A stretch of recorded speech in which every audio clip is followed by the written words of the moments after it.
आइए हम भैया से जानना चाहेंगे कि ये बाबाओं से और धर्म को आगे ले जाने से या कि शिक्षा को आगे ले जाने से ये देश चलेगा।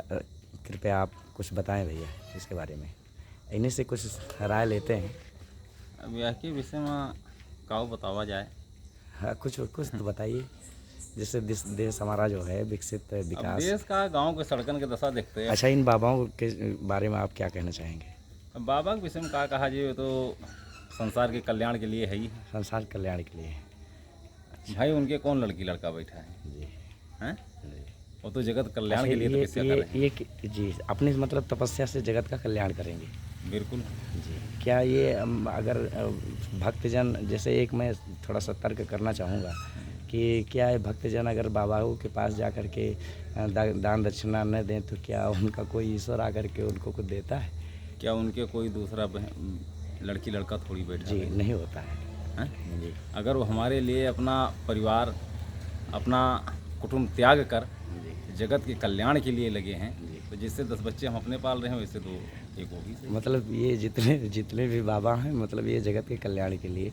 बिल्कुल। अब सब बाबा में तुलना नहीं है कि दाढ़ी बाल रखा लेने से बाबा थोड़ी हो गए। जी, तो इनको कैसे पहचाना जाए कि ये कौन से अच्छे बाबा कौन से? नहीं वो पहचान में आ जाता है। बाबा के पास मेन चीज तो एक लालच नहीं है योगी बाबा भी हैं जो कि देश को चला रहे हैं। इनके बारे में आप क्या कहना चाहेंगे? भाई हम उनके विषय में कुछ नहीं कह सकते क्योंकि वो पढ़े लिखे इंसान हैं। उनके विषय में क्या कहा जाए? मतलब जगत के कल्याण के लिए एक बार संसार को जो है मोह माया सब त्याग दिया जाए, फिर उसी मोह माया में आ जाया जाए। नहीं तो पारिवारिक मोह माया में कहाँ है वो? जी वो तो कानून व्यवस्था के विषय में उन्होंने दिखाया ये कि देश में कानून कैसा होना चाहिए, कानून को बढ़िया सही दिशा में। नहीं तो यहाँ क्या महत्व थी? कोई महत्व रही नहीं। इस समय मतलब कानून व्यवस्था ठीक है। इस समय कानून व्यवस्था ठीक है। नहीं तो पुलिस का क्यों समझत रहा है? जी। लेकिन आज सबका चाहे राजा हो चाहे प्रजा हो सबका एक सामान बैठेगा है।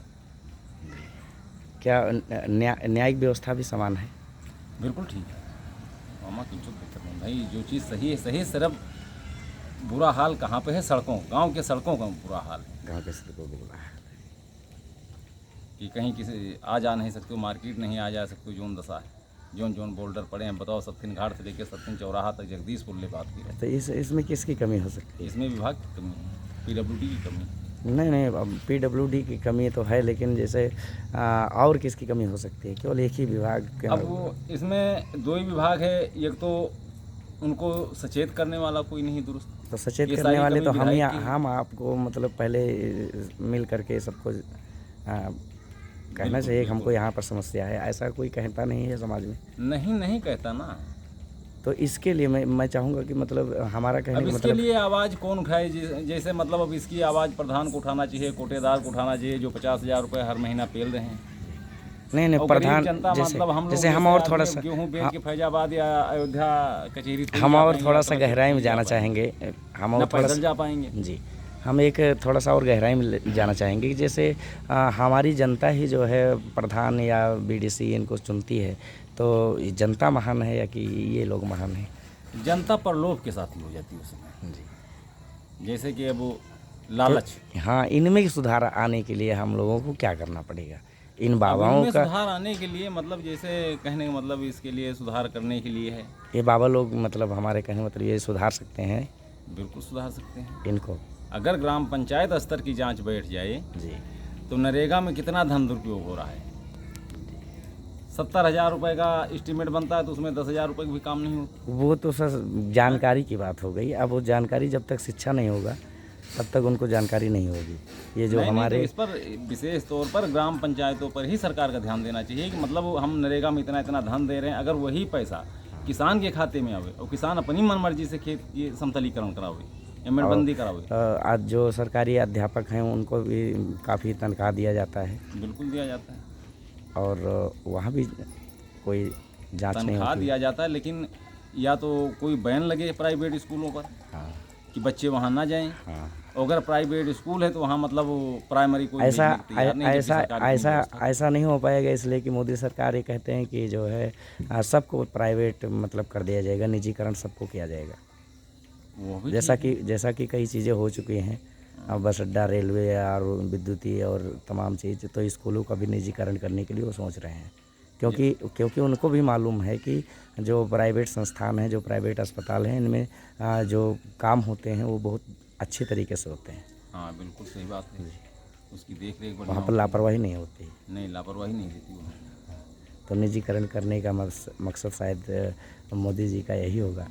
तो ये क्या आने वाले समय के लिए देश को अच्छे मार्ग पर ले जाएगा निजीकरण? जब निजीकरण ले जाएगा तो उसमें रोजगार बढ़ेगा। जैसे एक मास्टर की तनख्वाह 50-50, 60-60 हज़ार रुपये, बच्चे 10 भी नहीं हैं उसमें। हम ये सोच रहे हैं 10-20 साल के बाद, जैसे मान लीजिए अभी 10-10 हज़ार रुपया पे जी 10 मास्टर रखा जाए तो बेरोजगारी भी घटे, हम्म, अच्छे लड़के पढ़े लिखे घूमता हैं, हम्म, उनके लिए कहीं स्थान ही नहीं है। तो अगर ये सरकारी संस्था को ख़त्म करके अगर प्राइवेट हो जाएगा तो कम से कम बच्चे रोजगार तो मिलेगा उनको। तो आप अभी भी अगर कोई विद्यार्थी बढ़िया से ढंग से पढ़ लेता है तो उसको सरकारी नौकरी की कोई चाह नहीं होती, क्योंकि प्राइवेट में ज़्यादा पैसा मिलता है। और कोई भी ऐसा कार्य नहीं है, कोई भी औद्योगिकी क्षेत्र में ऐसा कोई कार्य नहीं है जो कि प्राइवेट संस्थान नहीं कर रही है, प्राइवेट कंपनी नहीं कर रही है। सब कुछ काम प्राइवेट ही कर रहा है, नाम केवल सरकारी का है। और जो भी हम देखते हैं अस्पताल या और कोई, तो कुछ दिन तक शुरुआती दौर पर जो है अच्छे काम होते हैं, लेकिन जब 2-4 साल बीत जाता है तो वहाँ पर लापरवाही देखने को मिलती है। हाँ हाँ, वो तो है जी। ऐसा तो है ही है, लेकिन इसको मतलब माता पिता को ध्यान देना चाहिए ना कि हम बच्चे को अच्छे, जब स्कूल में सारी व्यवस्था है तो हमारे बच्चा क्यों पढ़ने में ढीला है, क्यों नहीं प्रश्नोत्तरी कर रहा है। लेकिन ये सर तभी हो पाएगा जब हमारे माता पिता भी जो है पढ़े लिखे हों। बिल्कुल।